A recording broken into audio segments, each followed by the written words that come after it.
Hi everyone! Starting these videos are always so difficult. My name is Carrie. Thank you for being here today. Today we are going to be talking about A Court of Mist and Fury, arguably everybody's favorite book in the series, except for all of you people who are still like, I don't understand what happened to Tamlin. We're about to take Tamlin from you. Okay, before I jump into this book, I am going to try to remedy the humidity curling that is going on with all of my photos, and I'm going to pass you off to the sponsor for 30 seconds, okay? Bye. Hi guys, just wanted to say thank you to Squarespace for sponsoring this video and making these videos possible. If you're looking for a way to start your online presence, whether it's for your business or just for personal use, whether you want to do a shop, a blog, a community online, Squarespace has the tools to help you out. I've been using them for over 4 years for my own personal site. They have tons of great tools like analytics that help you understand your content and your community better. But they also have comment sections, ways of connecting all of your social media accounts, and a bunch of free templates to make your website look beautiful. You can go to squarespace.com right now to start a free trial and set up your website fully. And when you're ready to launch, you can go to squarespace.com/caricanread to get 10% off of your first website or domain. So thank you so much, and back to the story. Okay, A Court of Mist and Fury. This book really makes acotar seem really boring because so much happens in this book. Once again, this ain't gonna be a roast. I didn't mind it. You see so much more of the world, which is kind of a theme. So many more characters. Thank you so much to the incredible artists whose art is just not staying on the walls. Absolutely incredible artists. Thank you so much. Does Feyre have paint dripping onto her face? Yes. Will it be like that the entire video? Yes, because Mage on Duty made an absolutely beautiful photo and I wanted it on my wall. Quick reminder of what happened at the very end of acotar. Feyre breaks Amarantha's curse, which means that Tamlin gets all his powers back, so Tamlin immediately kills Amarantha, but not before Amarantha could kill Feyre. But that's not the end of our story, obviously, because the High Lords of Prythian came together and gave her a little bit of like some sparkle stuff. We still aren't really sure what was going on with that. But whatever they did, Feyre came back from the brink of death. You can't do that as a mortal. So now our little Feyre is a high fae. So she's like the same as Tamlin, as Lucian, etc. That's kind of where we are. We were supposed to have just this happy ending with them. You know, the curse is broken, everything just goes back to normal, right? But remember, Feyre was already really struggling with the fact that in Amarantha's trials that she had to complete, she had to kill 2 innocent fae with just stabbing them in the heart, looking them dead in the eye. And that has really, really shaken her to her core. We knew that she was going to be dealing with that, but she was kind of ready to like jump into this new life. She finally has the man that she loves unmasked, and they're going to work it out together, right? Right. Our story begins. Part 1, House of the Beasts, House of Beasts. Sarah J. Maas actually broke this book into parts, unlike my sloppy job last time. So, House of Beasts. We are now 3 months after Under the Mountain, and every night since then, Feyre has been waking up with horrible nightmares. I would call them more like night terrors. She wakes up and doesn't know where she is. She thinks she's still under the mountain. She has dreams of killing these fairies, killing people she loves. She every single night has to run to the bathroom, throw up everything she's got, and eventually the panic subsides and she kind of passes out sweating on the bathroom floor, somehow drags herself back into bed each night and wakes up next to Tamlin. Tamlin, to his credit, is also having nightmares. He's clearly plagued by what happened, but for someone with heightened hearing, sense of smell, all those things we learned about high fae, he doesn't wake up when she wakes up. He doesn't talk about her nightmares. He doesn't say, hey girl, heard you throwing up last night for the past 3 months. How you doing? To be fair, that's kind of what Feyre wants as well. Feyre doesn't want to talk about what happened under the mountain, because she's like, I just want to talk about happy things. I only knew him as like this cursed, tortured man. I would like to get to know the man that I love in a more happy state of mind. So they're kind of both equally not dealing with the under the mountain stuff at all. And the first part of this book is really just hundreds of pages, I'd say like at least 100 pages of small scenes showing us exactly what the vibe is like in the spring court right now. So I'm going to try and summarize it. I hope that I get the feelings across. Tamlin is in the process of rebuilding the spring court because in the 49 years that Amarantha was in charge, villages have been destroyed, people have been starving, so many people have died. So Tamlin is pretty much out of the house every single day, going to different villages, helping them rebuild, etc. Lucien, of course, is with him and is also kind of MIA for the beginning of the book. Feyre really wants to help. Like, all she wants to do is go with Tamlin and help these people who are now like her fellow spring courtians. And Tamlin is like, absolutely not. And like I said, this is about 100 pages of this. Feyre gets to the point where she's crying, begging, screaming, like snot coming out. She wants to get out of this house. And Tamlin every single time is like, no. She walks around the house with guards all the time because Tamlin is so scared of her getting hurt, which is kind of funky because she's high fae now. She is like breaking things left and right because she's so strong. She like picks up a glass to drink and shatters it, right? They couldn't kill her when she was a human. I don't think they're gonna kill her now. But Tamlin is just like a wreck and he's like, absolutely not. Why don't you stay in the house? He's kind of like, you went through a really traumatic time. Why don't you just chill at home and rest? And Feyre is like, that is the opposite of what I want. Like, do I want to sit alone in a house with my thoughts? No. And also, just a little fun fact to slide in there because it does come into play later. Feyre can't paint anymore. In fact, she's actually has a lot of trauma related to the color red. She can't see it without thinking of blood, and then that brings her right back to stabbing those fae. So she is just like, I can't do the one thing that I would do in my free time. I can't leave this house. I'm surrounded by guards all the time who don't talk to me. And Tamlin isn't even around. That's the vibe, okay? She is trapped. No one is listening to her. Feeling very not great, okay? She does have one person with her though, Ianthe. Ianthe is one of the high priestesses. They're not explained as well as they could be, but basically there are high lords, which are like kings, and then there are high priestesses who are religious figures, if you will. Why is Ianthe here? She is not only high priestess, but she's also a childhood friend of Tammy, and she is helping Feyre plan a wedding. Yes, Tamlin proposed about a month after Under the Mountain or so, and to be completely fair, happiest day of Feyre's life. She was so happy, crying. They were in their cute little glen with the singing weeping willow and the pond and all that stuff. She's very happy, wants to be with Tamlin, right? Burn my body and I will still love you, right? But Feyre does not want a wedding. She's like, there's no city hall in the spring court. Like, can't wait. Do I need to really? But we are in this phase now where Tamlin needs to show that he is back in power. You can believe in him again. We're strong. We're rich. We're happy. Everything's going to be great. And so everything that they do, like everything that Feyre wears and says and does, is a reflection of the spring court.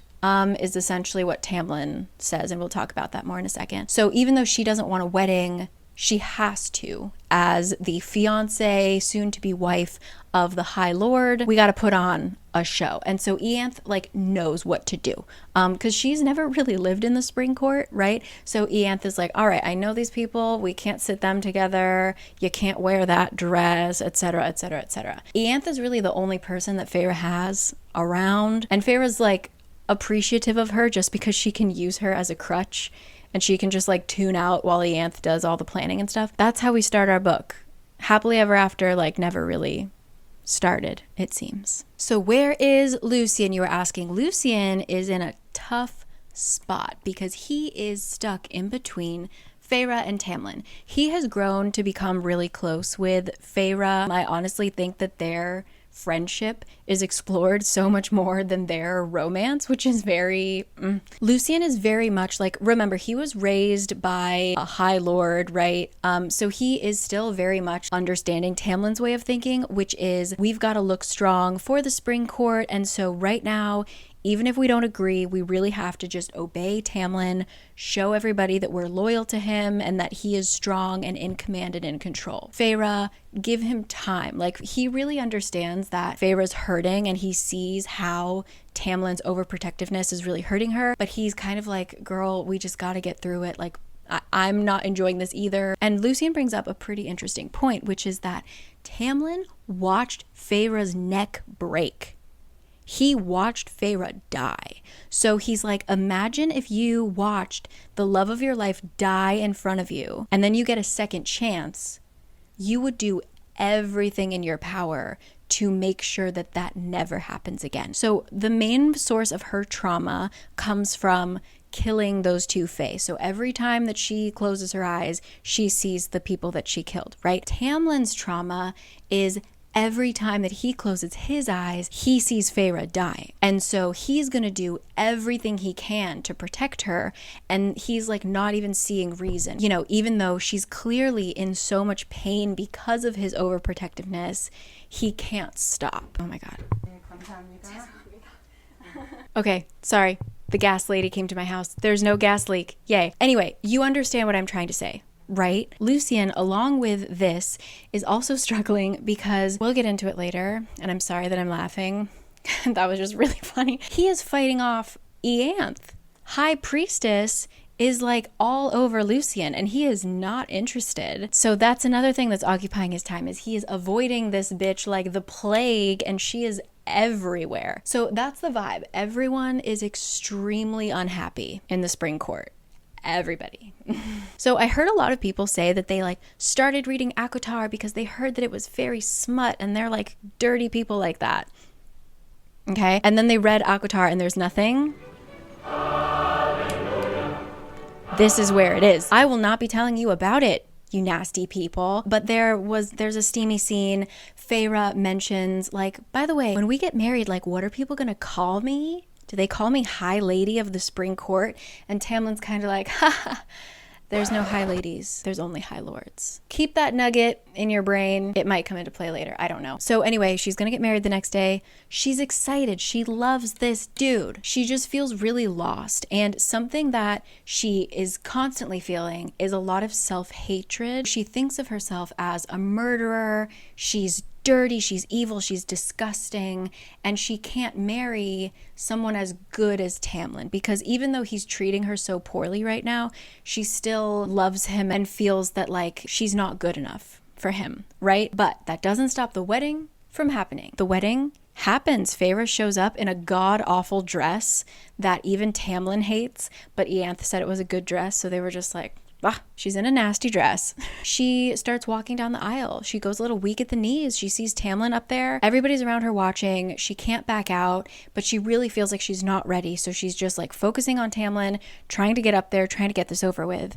When she glances down, the aisle is strewn with white rose petals, but right through the middle is another trail of red rose petals. Remember when I said she has an issue with the color red? She sees the red rose petals, freezes in the middle of the aisle, and just has a straight up panic attack. She can't breathe. She starts sweating. She's hyperventilating. She just sees blood everywhere. Tamlin sees this and kind of like steps towards her, and Feyre steps back. And the whole court is like, oh, damn. And in her head, she's just like, get me out of here, help me, I don't want to be here. She's about to throw up when thunder claps.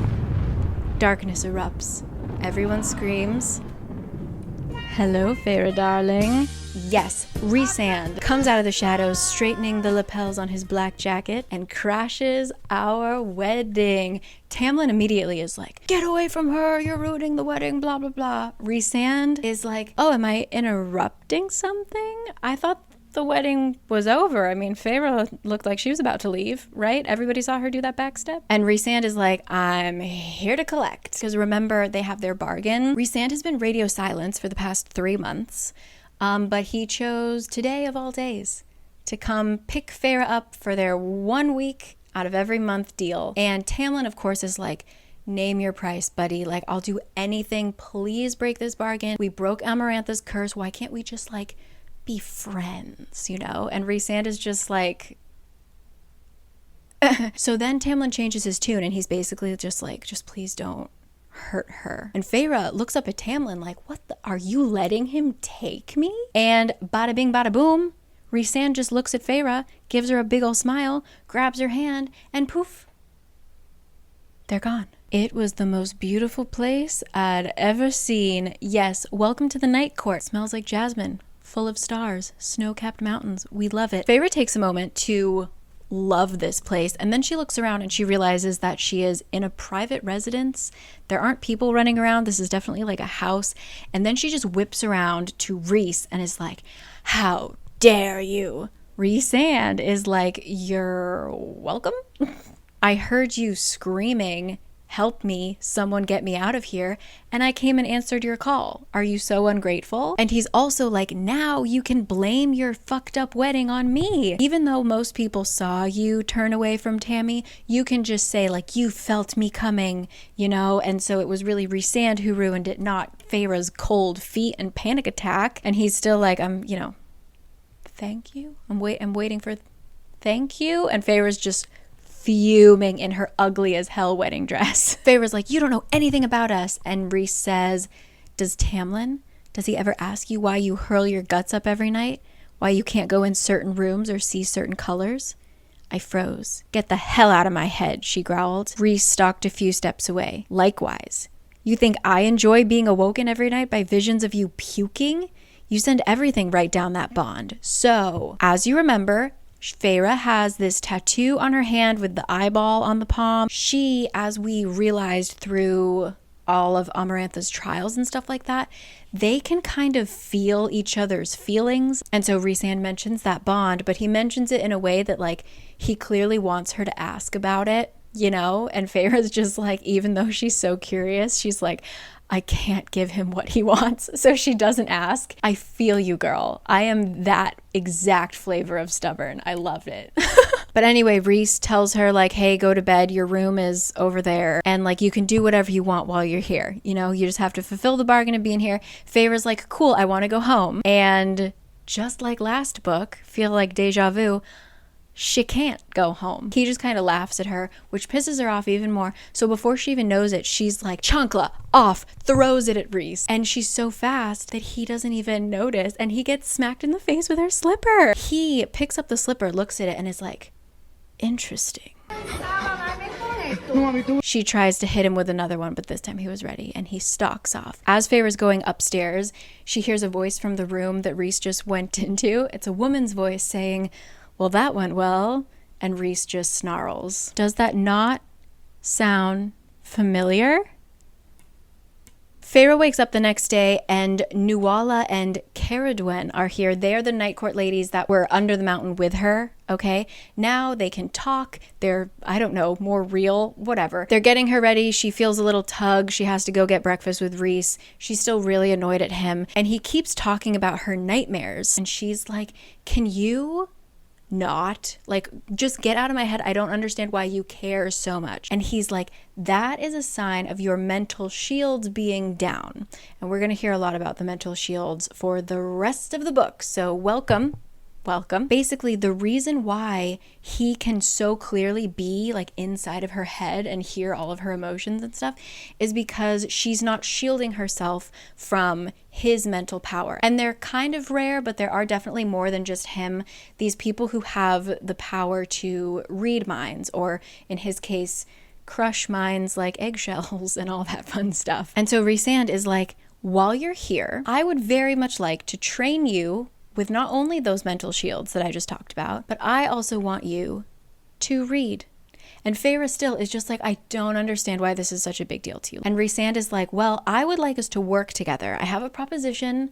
I have a plan. I've got something cooking, and I want you on my team, but I can't tell you anything about it until you agree, right? You need to sign the NDA.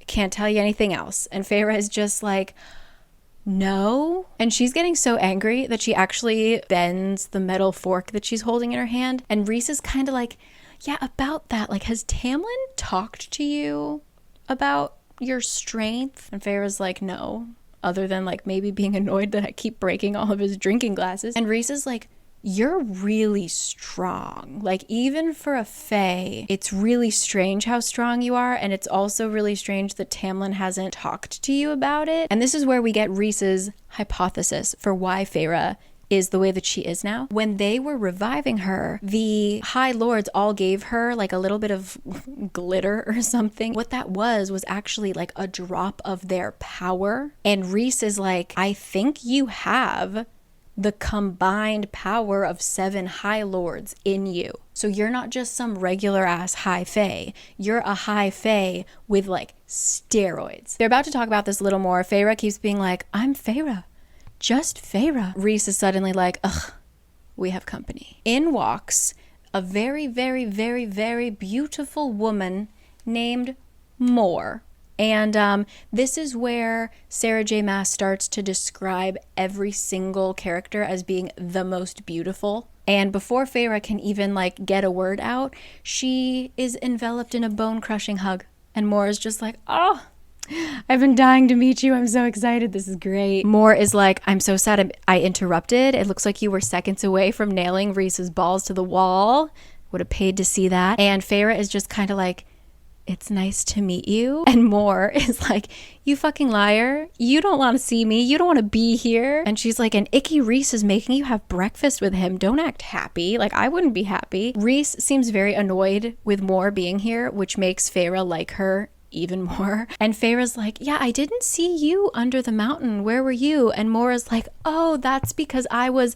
And then Rhys is like, that's enough, Mor, with his voice laced with thunder. They talk a little bit more. Rhys and Mor give off very much like siblings that low-key hate each other but really love each other vibes, giving each other the finger a lot. Like, they're just interesting vibes, which will continue throughout the book. But anyway, eventually Rhys gets rid of Mor and drags Feyre to her first reading lesson. Oh, but before that, Mor is also like, if you ever need anything and you don't want to hang out with Rhys, just let me know. I'm here.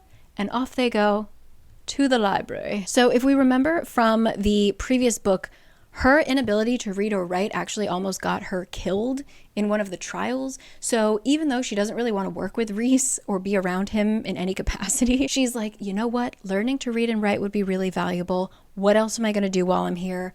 Let's do it. So they go through a lesson that is honestly very similar to Tamlin's approach. Remember how Tamlin wrote her like dirty poetry using her word list? Rhysand makes her read sentences that are like, you look delicious today, Feyre, and all this weird stuff. Basically, he wants her to do a combination of reading and mental shielding, which is she'll read a sentence and then right after that he will like attack her mental shield and start reading her mind, so she has to learn to kick him out or like at least keep her guard up. And that goes on for quite a while. Reading, mental shield, reading, mental shield. And he gives her one particularly dirty sentence. She reads it and then she uses like a wave or something to like wash him out of her brain. She's like, you're a pig. And he's like, oh, most definitely. But look at you. You read that whole sentence, kicked me out of your mind, and you shielded.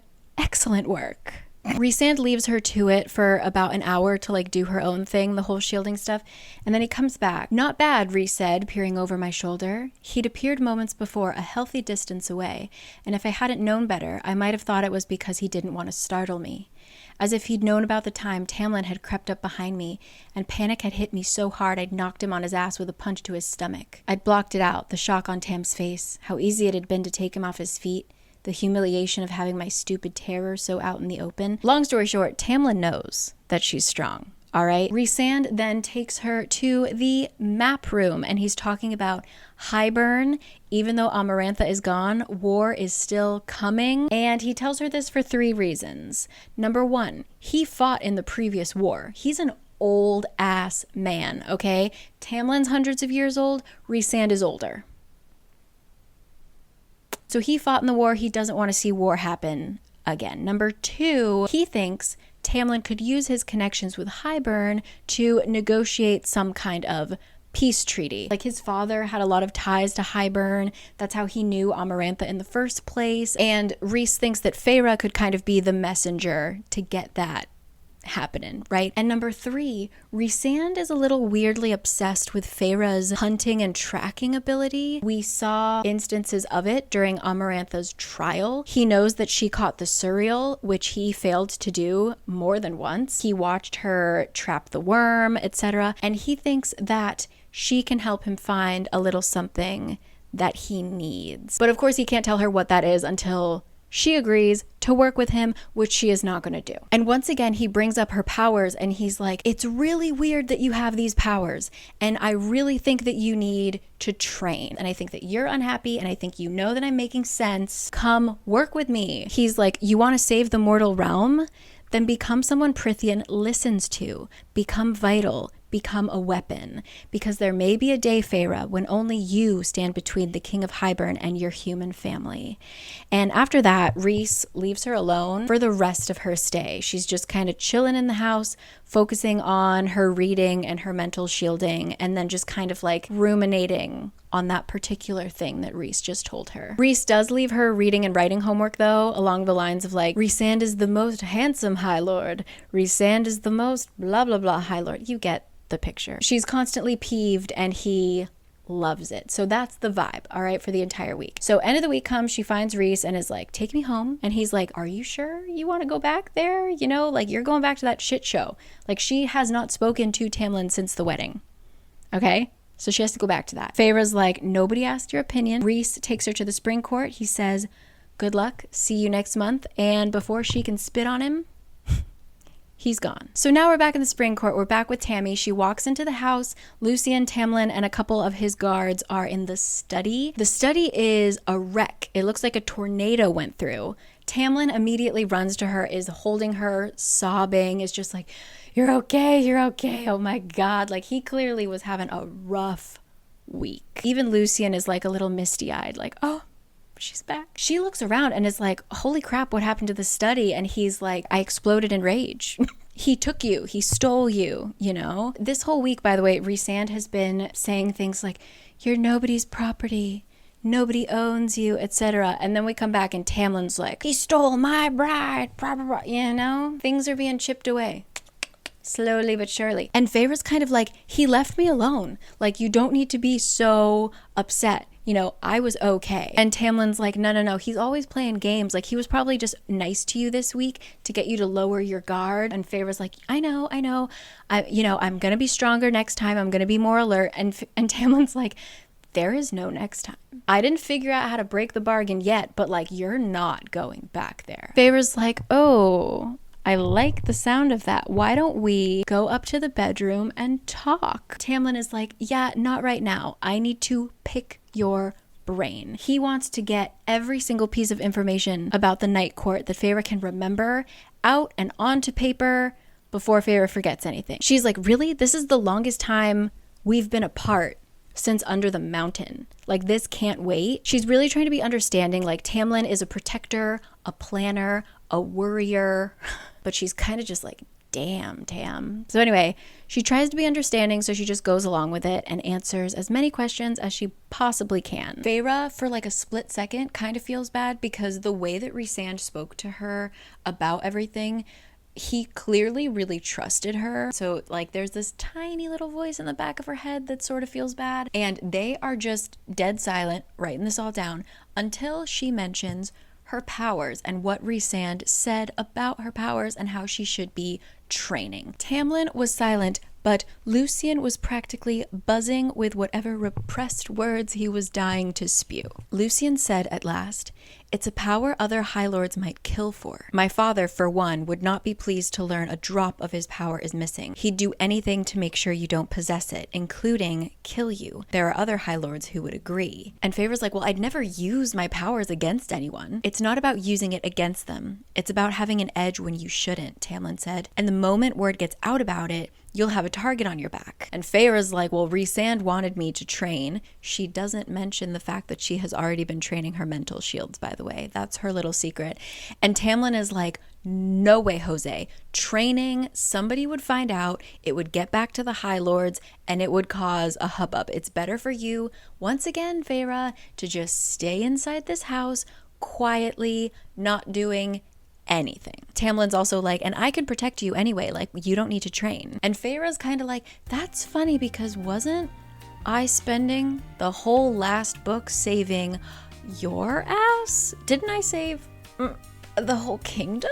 But anyway, he's like, no, lists about a million reasons why she can't train, tells her that there's no way that there's going to be a war with Hybern. Lucian is low-key on Feyre's side in terms of her training, but Tamlin just cuts that short and immediately starts questioning her about the Night Court again. Now we've reached everybody's favorite day, tax day. So the Spring Court has something called the tithe.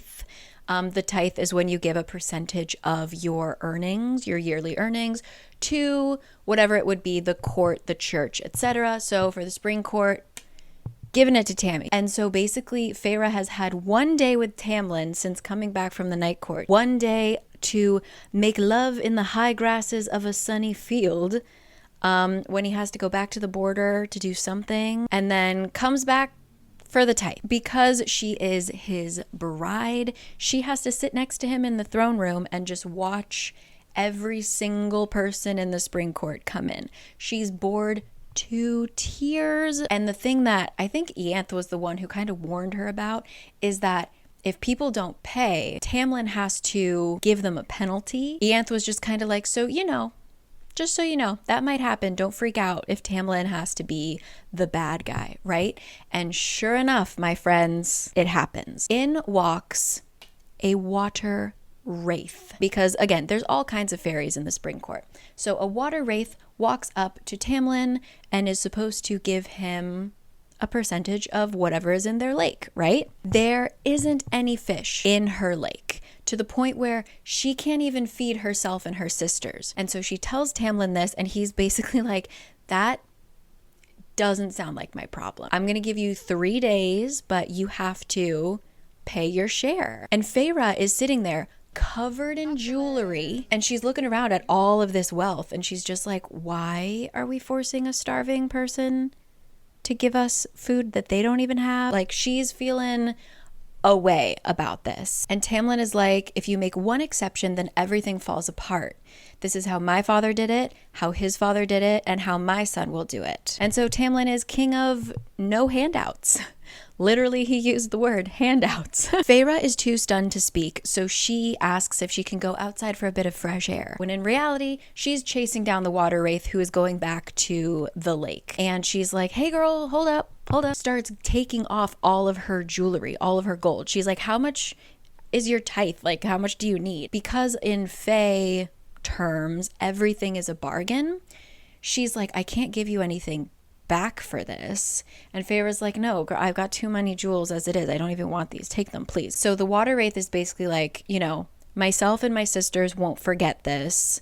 And she immediately turns around with a handful of jewels and heads back to Tamlin to pay off her debt. And Tammy isn't pleased. So fast forward to dinner. Tamlin's acting a little chilly. Lucian's eyes are bouncing from Tamlin to Feyre to his plate, to Tamlin to Feyre to his plate. And finally Feyre is like, okay, what's up? And Tamlin is like, you know what's up. He's ready to go. He's really angry. The jewelry that the wraith gave for the tithe was your jewelry that I bought you as a gift. And Feyre is like, we have a house full of jewelry. Like, they, classic fight. Basically, Tamlin is like, you're undermining the structure of my court. It's going to be chaos because you want to help one poor family. And Feyre is like, do you remember when you found me?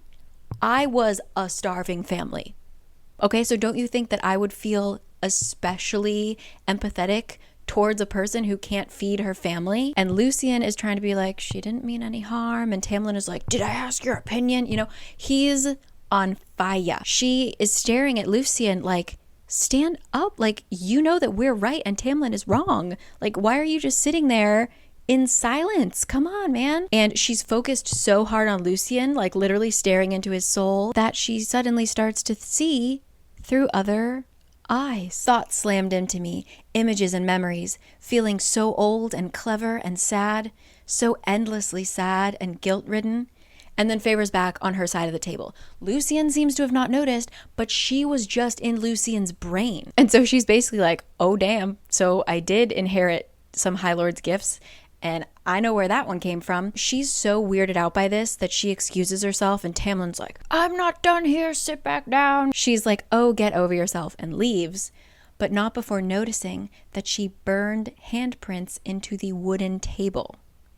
Babe. We finally get to see Alice again. Feyre goes back to her room, and Alice basically says, listen, we really appreciate what you did as like not royalty, but that's gonna spread because she helped that one person. What about all the other people who needed help, you know? So Alice is like, I think you did a really good thing, but I hope it doesn't blow up back in your face, right? So with this realization, Feyre, having cooled down a little bit, goes and finds Tamlin. Tamlin's in his study, and she's basically like, I get it, I'm sorry, like I was wrong, I understand that like you can't help every single person, blah, blah, blah, blah. Tamlin is like, no, I'm sorry, I blew up, blah, blah, blah. Of course, you were a starving person.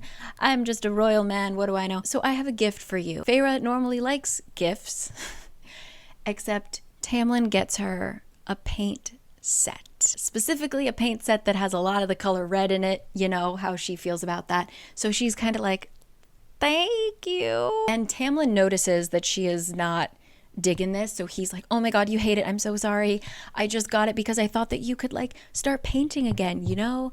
And he doesn't really finish the sentence, but what he means is like he wants to help her heal, so he was like, maybe you could paint, right? And Feyre's like, well, what about you? And kind of looks at his desk and is like, is the paperwork helping you heal? He's trying to bury himself in work to, you know, get over these things. And Tamlin's basically like, well, we're not talking about me. So Feyre's like, okay, can I go paint without guards then? And Tamlin doesn't answer. This is where she cracks. She's shaking. She's just like, I can't do this anymore, okay? I'm suffocating. Let me help you. Let me work with you. And he's like, no, even with your Fae powers, like my family was killed. My super powerful Fae family was killed. So your little Fae powers, I don't care if you're stronger, you're still killable. So yeah, you're gonna have guards on you all the time. And Feyre says, then marry someone who can put up with this. He blinks and then said with terrible softness, do you not want to marry me then? She's like, of course I do, but like, I am drowning, and you with all of these guards and making me stay inside and blah, blah, blah. You're literally like pushing my head further underwater. Like I can't do this anymore. He stands there in silence, no reaction. And then the windows shatter, the furniture splinter. The new paint set is now just dust. Feyre ducks and covers because the entire study they were standing in exploded. After the blast, she sees Tamlin and he is like panting and shaking and almost sobbing. She is also shaking uncontrollably, but she looks around and she sees that she was protected, like nothing actually touched her. And so Tamlin must have thrown a protective thing around her. Tamlin then looks up and rushes towards her to be like, oh my god, I'm so sorry, when he hits a wall. The protection surrounding Feyre didn't come from Tamlin. It came from Feyre. Even though she didn't do it on purpose, her powers somehow reached out and protected her. So if that hadn't happened, she would have been unprotected, totally like ripped up by this explosion, right? Somehow she finds a way to lower the shield, and so Tamlin can come and embrace her and be like, oh my god, I'm so sorry, I didn't mean it, I'm gonna get better, I promise I'll be better. He's like, I couldn't protect you before, and when you said that about me drowning you, am I any better than they were? So he's like, you know, give me one more shot, like, let me get through this. Part of Feyre is like, her heart is breaking for this man who she loves, who is like clearly going through some shit. Like at the end of the day, what he's doing is horrible, but like he's clearly not in a good place, right? But she's also like, when is this ending? He said, let me just get through this. But like, get through what? Like, at what point are we going to be through it, you know? He apologizes for days, lots of apology sex. Feyre said that had never been the hard part. We just get tripped up with the rest, you know? Physically, they're fine, right? But he's still gone most of the time. Like, he's still out of the house. Feyre's alone still. And days and days and days pass. when she finally decides, like, I've got to talk to Tamlin. I know he's home. She heads to the study and she can hear Tamlin. And what she hears him say is, get out. And she's like, fuck, because she realizes a month has already passed. Yep, Rhys, back at it, baby. She opens the door and there's Rhysand, but when he sees her, his smile kind of falters and he's like, damn, Feyre, do they feed you here? Let's go. Tamlin is like, absolutely the fuck not. You're not leaving. Remember, he said there wasn't going to be a next time. Rhysand just brushed an invisible fleck of dust off Tamlin's sleeve. Part of me admired the sheer nerve it must have taken. Rhys is like, go get changed, Feyre. Feyre listens because she's like, I'm not dealing with these two babies. Tamlin follows her up to kind of help her pack or whatever. And this is when Feyre is like, okay, time to chat, Tamlin.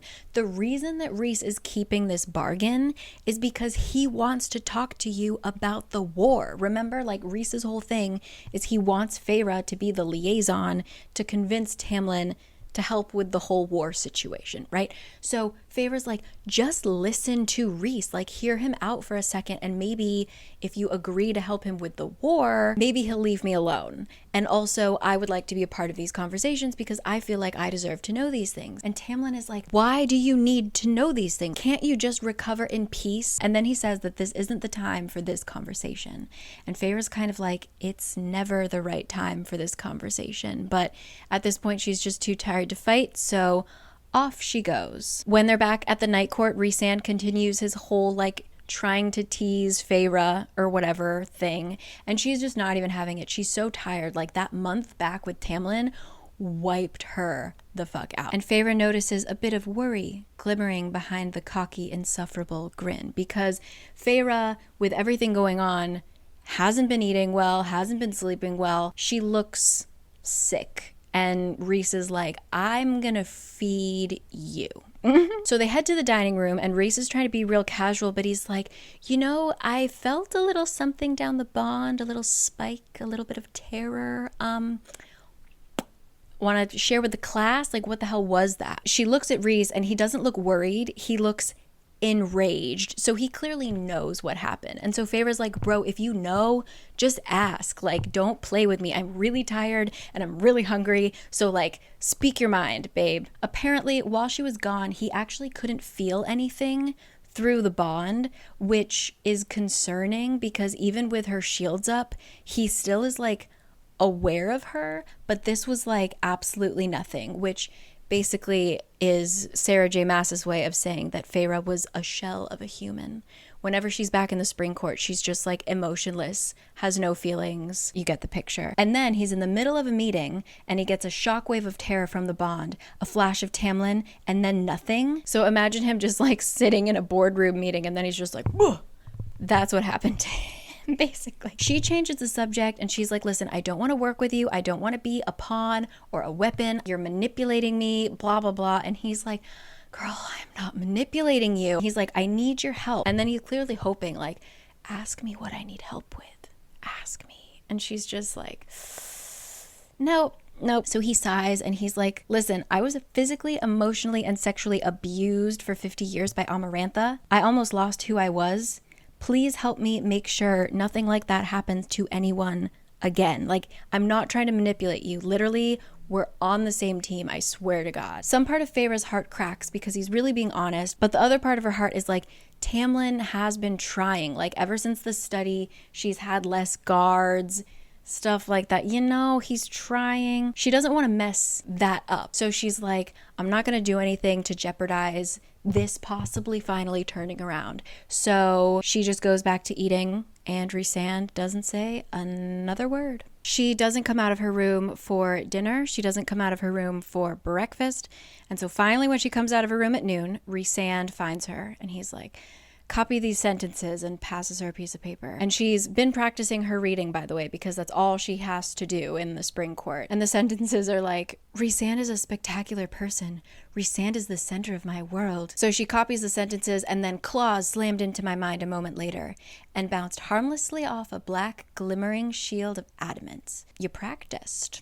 And she's like, yeah, I had nothing else to do. So basically, he just kind of continues what they had been doing that past week. He's very busy, so he's not around. He kind of leaves a note being like, if you need anything, let me know. And she doesn't need anything, so she doesn't let him know. She is finally at the point where she can read a book. And so she is sitting in the library, curled up in a little chair in some buttery sunlight, about to finish a novel. Reese walks in bringing her food because it looked like she didn't want to get up from her good book. And my God, if that isn't the biggest brownie point ever. But Feyre reaches for the plate and it scoots back. And she reaches again and it scoots back. And Rhysand is sitting there like, please tell me how to help you. You know, like it's been months since we've been under the mountain and you still look like a ghost. Like, what is going on? And Rhys says, she wins if you let yourself fall apart. But Feyre, like, not talking to Tamlin about this. She certainly doesn't want to talk to Rhys about this. So she just reaches for her book and tries to like go back to reading. But Rhys seals the book shut with his magic. How fucking annoying. I would be so livid. And Feyre is too. She's just getting angrier and angrier. And Rhys is like, yes, I would like you to feel something. Like you are finally feeling an emotion. You feel dead on this bond that we have, okay? And it's freaking me out. And Feyre, on one hand, is like fuming. But on the other hand, she's like, yeah, that actually does feel kind of good, you know, to feel something again. Feyre looks at Rhys and he looks genuinely relieved that she's so angry. But then she realizes it's near the end of the week and she's going back to the place where she feels nothing. Maybe fear, but nothing else. And then she's right back to feeling hollow. Like she felt angry at Rhys and now she's just sitting there like, ugh. So yeah, the next morning she goes back to the spring court. Tamlin is waiting with a shit ton of guards around him and Rhys basically just whispers, fight it, and then leaves. And sure enough, the full guard duty is back on her the next day. So all of that, the little itty bitty changes that Tamlin made to make her feel better, gone. Tamlin and Lucien are taking care of some threats on the border, and Feyre's kind of like, for people who are really adamant about the fact that there's no war coming, we sure have a lot of threats to deal with. Like, this doesn't feel like we're in a peaceful time, buddy. Like, she wants to know what's going on. And even when Tamlin is home, because she's not allowed to know anything, she never sees him because he's busy in his meetings and stuff like that. And she also keeps finding new powers. So she's like randomly, I think she's reading a book and then Lucien kind of sneaks up on her and she sees red hair and she thinks it's Amarantha. And so claws just come out of her hands like Wolverine. And Lucien is like, what is that? And Feyre kind of doesn't say anything, but Lucien is like, okay, girl, like, I'm going to talk to Tamlin. Like, clearly your powers, you at least need to learn how to control them, how to hide them. I'm going to talk to Tammy. Don't worry. And Feyre's just kind of like, go ahead. Like, nothing's going to change. Feyre goes to take a nap. She comes downstairs and she actually overhears Tamlin, Lucien, and Ianthe having the conversation that Lucien promised to have, right? So Lucien's like, we gotta train her. Ianthe is like, the High Lords will kill her. And Lucien is like, no High Lord is stupid enough to try and kill Tamlin's bride, okay? And Ianthe is like, I think Rhysand's crazy enough, but what if we kill him first? And Lucien is like, what the fuck? Like, are we assassins now? Like, what is going on? He is the only one who has like a relatively level head at this point. Feyre just like rolls her eyes, goes back up to her room. She also realizes that clearly Tamlin has told Ianthe about her powers because Feyre never did. So she's like, I'm not allowed in any of these conversations, but Ianthe is allowed to know all this stuff. Like, she's just really pissed. And so the next day, when Tamlin and Lucien head out for another threat, she is like, take me the fuck with you. And again, Tamlin is just like, absolutely not. Feyre starts walking out of the house to follow behind them when she smacks her face into a giant invisible wall. She is screaming for Tamlin and he is just walking away, not even looking back as his fiance is pounding on this invisible barrier for him. And once Tamlin is totally gone, Lucien comes out and he's basically like, yeah, he shielded the whole place for just you. And Lucien is like, I'm sorry, please be patient. I'm working on him, you know. And then Lucien leaves too. Feyre has a full-on panic attack. Even before the whole under the mountain thing, she was kind of obsessed with having exits and like being out in the open, which is why when she's at the night court, I didn't really mention this, but her bedroom and stuff is really just open. They don't even have windows. It's like magically sealed so that the cold air doesn't get in. So it's just like she's almost sleeping outside under the stars. She feels really good there. So to lock her in a house, she goes into full panic mode. There's a buzzing in her ears. She can't breathe. She can't even stick her hand out the window to feel a breeze. Like, that's how thick the shield is, right? She starts to hallucinate. She feels like she's back under the mountain. She curls into herself. None of the guards are helping. Everybody is just standing there watching. Somebody is maybe screaming her name, but she just fades to black. Strong hands grip her under her shoulders and then her knees, and she's being lifted and carried. She can tell it's a woman, and she's convinced it's Amarantha coming to finish her off. But then she hears Alice say, like, please take care of her. It's Moore! Feyre is finally breathing a little and can see again. And as Moore carries her past the shield, she's like, what? And Moore is like, did you think this shield would keep us from you? Rhys shattered it with half a thought. Tamlin thinks his magic is hot shit, please. They made it out of the spring court where Moore passes Feyre into Rhysand's arms, and they fly off into the night.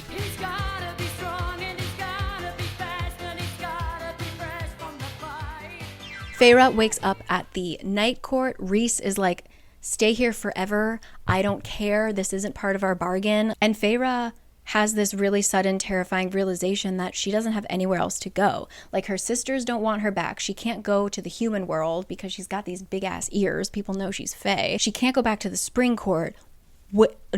Nowhere else on earth can she go. And she basically says that she isn't going to go back until both her and Tamlin have healed whatever wound they're clearly still dealing with, right? And Rhys is like, yeah, just chill and relax. I'll be back at the end of the week. I have work to do. But Feyre is like, hell no, I do not want to be alone. She has just had weeks of sitting alone in this house by herself to quote unquote heal. And she's like, that obviously didn't fucking work. I'm not staying alone in this house for another second. And she asks to go with him. If you come with me, there is no going back. You will not be allowed to speak of what you see to anyone outside of my court, because if you do, people will die. My people will die. But she's down. Where are we going? Rhys's smile widened to a grin. Valeris, the city of starlight. Hello friends, thank you so much for being with me for this amount of time, but as I was editing it, I realized that my script is so long, and I feel like this was really just the introduction to the story. The second part, so this book is in 3 parts, the second part is the majority of the book. It's thick. So I did a poll on Instagram, and it seemed like most people would prefer, rather than a 4-hour video, that I split it up, and I think that this is a really good place to stop.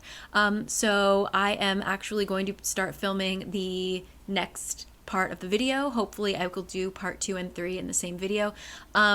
I'm filming that tomorrow, so the continuation of this series will come very soon, but I just kind of wanted to get this up and out to you as soon as possible. So thank you guys so much for all of the support. Your comments have literally given me so much life. You are the funniest people in my life.